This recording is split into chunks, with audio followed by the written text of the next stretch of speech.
Bismillahirrahmanirrahim. Assalamualaikum warahmatullahi wabarakatuh. Alhamdulillahirabbil alamin. Allahumma shalli ala Muhammad wa ala alihi wa ashabihi ajmain, amma ba'd. Ibu-ibu, bapak-bapak, saudara-saudari, para peserta upgrading mubalik Muhammadiyah Sulawesi Tengah yang tergabung dalam grup Sadar Safari Dakwah Ramadan 1441 Hijriah. Insyaallah pada hari ini Jumat tanggal 17 Syakban 1441 Hijriah, tanggal 10 April 2020 Miladiah.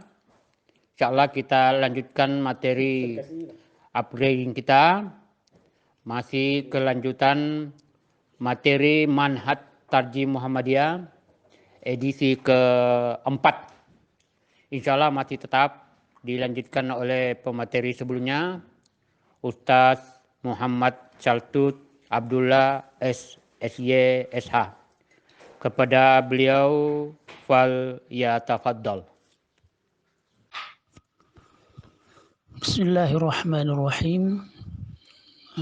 Pokok Manhaj Tarjih yang keempat, berprinsip terbuka dan toleran dan tidak beranggapan bahwa hanya majelis tarjih yang paling benar. Keputusan diambil atas dasar landasan dalil-dalil yang dipandang paling kuat yang didapat ketika keputusan diambil, dan koreksi dari siapapun akan diterima sepanjang dapat diberikan dalil-dalil lain yang lebih kuat. Dengan demikian, majelis tarjih dimungkinkan mengubah keputusan yang pernah ada.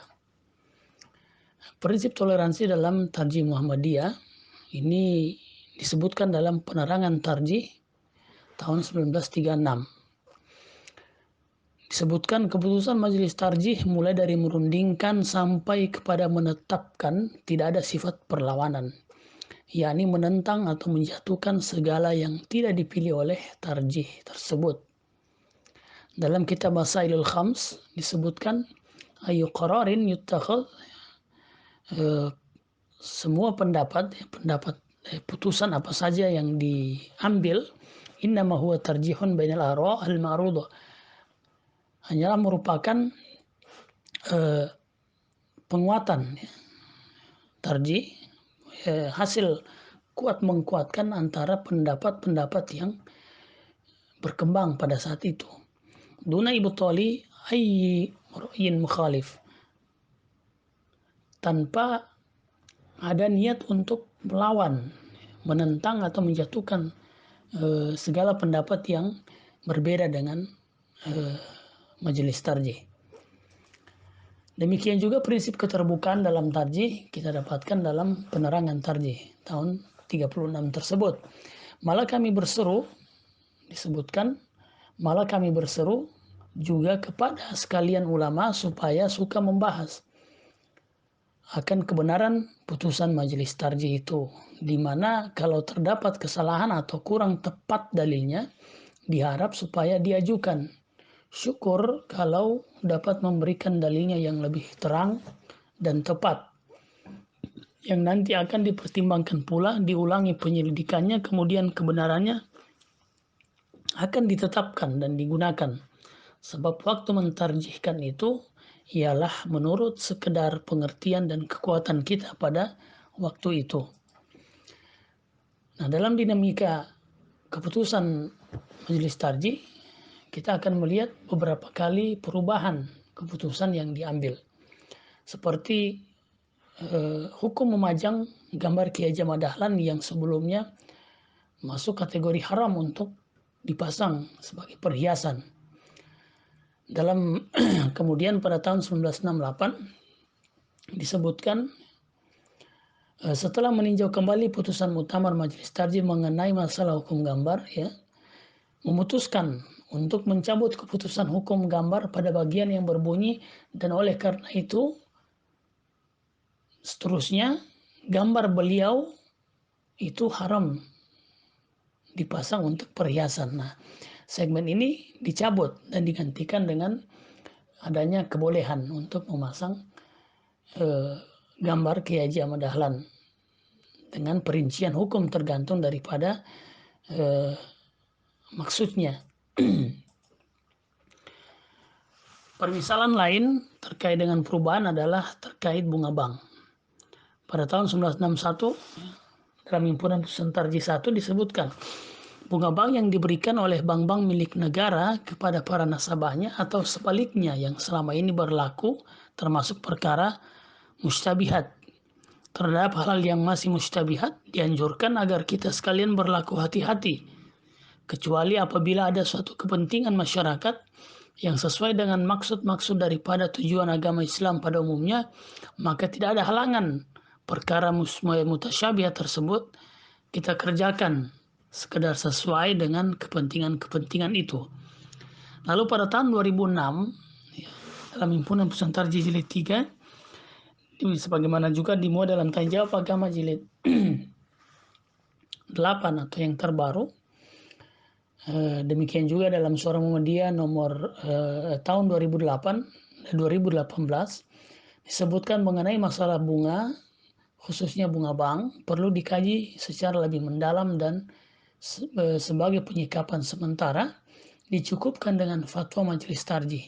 Apa bunyi fatwa tersebut? Dalam fatwa tersebut disebutkan bunga adalah riba karena merupakan tambahan pokok atas modal yang dipinjamkan, bunga interest. Kemudian contoh lain terkait dengan perubahan hukum, perubahan keputusan adalah hukum merokok. Pada tahun 1986 keputusannya adalah fatwanya adalah atas dasar pengamatan sementara, maka tim mengambil kesimpulan bahwa merokok itu makruh hukumnya, dalam arti bahwa merokok bukanlah termasuk perbuatan yang terpuji kalau tidak dikatakan perbuatan yang patut dihindari. Pada tahun 2005 fatwanya berbunyi merokok itu mubah. Nah, pada tahun 2010, 5 tahun kemudian, fatwanya berbunyi merokok hukumnya adalah haram, dan ini berlaku sampai saat ini dan belum ada perubahan. Jemaah sekalian, para pendengar yang budiman, selanjutnya adalah terkait dengan pokok manhaj tarjih yang kelima, yaitu dalam masalah akidah atau tauhid hanya digunakan dalil-dalil yang mutawatir. Rumusan tersebut tidak akan kita dapati pada keputusan muktamar secara eksplisit, sebagaimana disebutkan oleh Prof. Asmuni Abdurrahman dalam buku Manhaj Tarjih Muhammadiyah. Lanjut beliau, namun demikian didasarkan kepada apa yang telah dilaksanakan pada muktamar yang telah membicarakan soal imam. Hal ini dapat kita lihat pada kata penutup, disebutkan di situ, inilah pokok-pokok akidah yang benar yang terdapat pada Al-Quran dan Al-Hadis dan dikuatkan oleh pemberitahuan atau pemberitaan-pemberitaan yang bersifat mutawatir. Nah, mengenai dalil mutawatir dalam ilmu riwayah adalah dalil yang diriwayatkan dari satu ke generasi berikutnya, mencapai jumlah yang tidak memungkinkan periwayatannya bersepakat dalam berbohong atau berdusta dalam pemberitaan dalil tersebut. Sehingga yang masuk dalam kategori mutawatir itu yang pertama adalah Al-Quran, yang kedua adalah hadis mutawatir yang diriwayatkan oleh banyak jalur, baik di tingkat sahabat ataupun di bawahnya para tabi'in, tabi'ut tabi'in. Dan standar yang digunakan disepakati oleh banyak ulama adalah 10 minimal, jumlahnya adalah 10 orang. Nah, hadis mutawatir ini perlu kita pahami agar kita tidak salah paham, karena sungguhnya pokok manhaj tarjih yang kelima ini memang paling banyak disoroti. Kenapa? Karena diklaim bahwa hanya menyandarkan dalil-dalil terkait masalah akidah pada riwayat-riwayat yang mutawatir, informasi-informasi mutawatir, itu bukanlah keyakinan Ahlussunnah wal Jamaah. Sebab berdasarkan keyakinan sebagian orang bahwa terkait dengan masalah-masalah akidah lebih banyak atau kebanyakan adalah dalil-dalil yang belum mencapai pada derajat mutawatir, tetapi hanya berhenti pada derajat hadis-hadis yang bersifat ahad. Nah, maka perlu kita pahami bahwa hadis mutawatir itu sungguhnya terbagi dua. Hadis mutawatir yang lafzi artinya lafalnya diriwayatkan oleh banyak jalur. Redaksinya diriwayatkan secara turun-temurun. Informasi tersebut redaksinya diriwayatkan secara turun-temurun. Kemudian yang kedua adalah mutawatir amali, atau dalam istilah lain mutawatir ma'nawi, yaitu amalannya atau makna yang dikandung itu diamalkan atau diyakini secara mutawatir, secara banyak orang dari generasi ke generasi.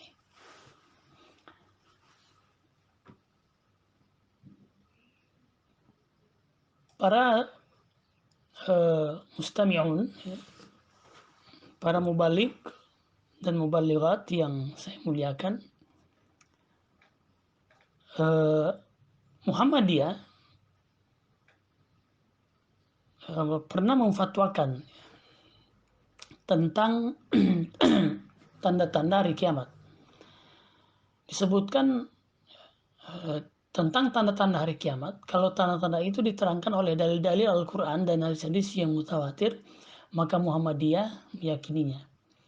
Karena sesuai dengan manhaj yang dipegang, yaitu yang pokok manhaj tarjih yang kelima ini, bahwa menyangkut soal i'tiqad atau keyakinan, dalilnya harus mutawatir. Harus mutawatir. Tentunya kita pahami Al-Quran dan hadis-hadis yang mencapai derajat mutawatir. Ini disidangkan pada hari Jumat pada tanggal 1 Februari 2008. Muhammadiyah mengimani azab kubur. Dalam Tanya Jawab Agama jilid 2 disebutkan, siksa kubur bagi yang berbuat dosa sesuatu hal yang tidak perlu diragukan lagi. Mengingat tuntunan Nabi yang selalu dibaca pada waktu sholat, di waktu duduk tahiyat akhir, yang mohon perlindungan dari 4 hal, yaitu dari siksa jahanam, siksa kubur, dari fitnah hidup dan fitnah mati, serta minta perlindungan dari fitnah Dajjal. Dasar tuntunan ini antara lain diriwayatkan oleh Imam Muslim. Inilah yang kemudian menjadi salah satu contoh daripada riwayat yang mutawatir amali atau mutawatir ma'nawi. Diamalkan dan maknanya diyakini secara turun-temurun. Dari zaman Rasulullah, doa ini selalu dibaca sampai zaman kita saat ini. Ini diamalkan secara mutawatir. Memang secara lafzi dia tidak masuk kategori mutawatir. Tidak masuk kategori mutawatir. Namun secara amali atau secara maknawi dia diamalkan secara turun-temurun. Demikian juga Muhammadiyah mengimani Dajjal. Dalam Tanya Jawab Agama jilid 7 disebutkan, berdasarkan hadis-hadis inilah para ulama berpendapat bahwa Dajjal memang ada. Dalam sidang tarjih pada hari Jumat 1 Februari 2008 disebutkan, Dajjal tidak disebutkan dalam Al-Quran, tetapi disebutkan dalam hadis-hadis sahih dan hampir mendekati derajat mutawatir, atau paling tidak bersifat masyhur, dan ini diimani secara turun-temurun generasi ke generasi. Demikian juga Muhammadiyah mengimani Imam Mahdi. Dari segi kandungan khusus, disebutkan dalam sidang tersebut juga 1 Februari 2008, dari segi kandungan khusus, maka hadis semisal yang menerangkan ciri-ciri fisik Al-Mahdi berstatus ahad. Sahih namun ahad. Namun dari segi kandungan umum, maka hadis ini adalah mutawatir ma'nawi. Dan derajat mutawatir ma'nawi ini telah menjadi ijma' ulama untuk menerimanya. Berdasarkan keterangan di atas, kami berpendapat bahwa keyakinan terhadap Al-Mahdi merupakan bagian dari keyakinan terhadap hal-hal yang gaib. Adalah benar menurut hadis-hadis mutawatir yang maknawi. Sehingga kemudian dalam hampir semua, bahkan semua masalah-masalah akidah, Muhammadiyah menyepakati atau mencocoki pemahaman Ahlussunnah wal Jamaah. Di antaranya fitnah kubur, contoh lain fitnah kubur, masalah haud, syafaat, mizan, sirat, dan sebagainya. Muhammadiyah juga mengimani poin-poin tersebut karena dalil-dalilnya mutawatir dan telah menjadi ijma' umat, ijma' umat ini. Mutawatirnya masuk kategori mutawatir yang ma'nawi atau lafzi atau amali. Bagaimana terkait dengan turunnya Nabi Isa? Disidangkan pada 1 Februari 2008 dalam sidang tarjih internal tentang tanda-tanda hari kiamat. Kalau tanda-tanda itu diterangkan oleh dalil-dalil Al-Quran dan hadis-hadis yang mutawatir, maka Muhammadiyah meyakininya. Karena sesuai dengan manhaj yang dipegang Muhammadiyah. Menyangkut soal i'tiqad, keyakinan, dalilnya harus mutawatir. Turunnya Nabi Isa alaihissalam pada akhir zaman tidak ditetapkan oleh Al-Quran dan juga oleh hadis-hadis yang mutawatir, tetapi oleh hadis yang sahih saja yang derajatnya di bawah mutawatir. Nah ini. Para mustami'un yang saya muliakan, mari kita lihat. Sesungguhnya terkait dengan turunnya Nabi Isa alaihissalam,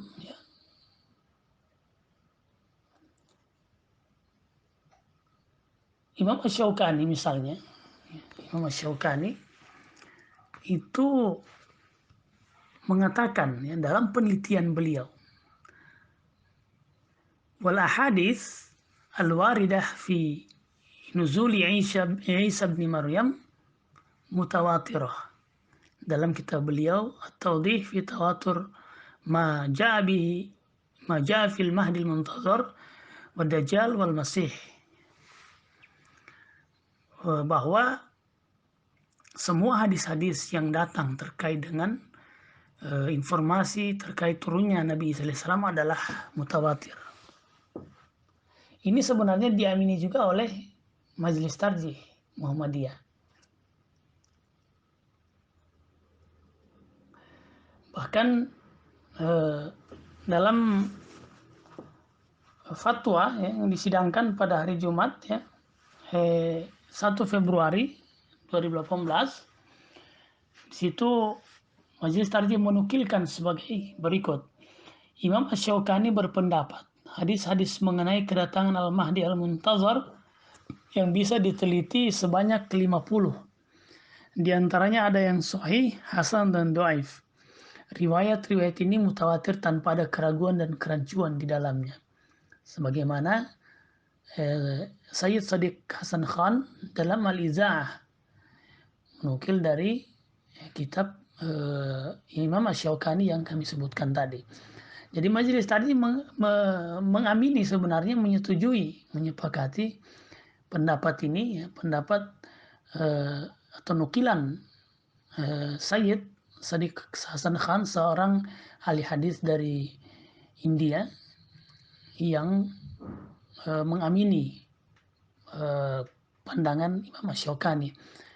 Jadi tidak ada masalah terkait ini saya kira, sehingga kita tidak perlu lagi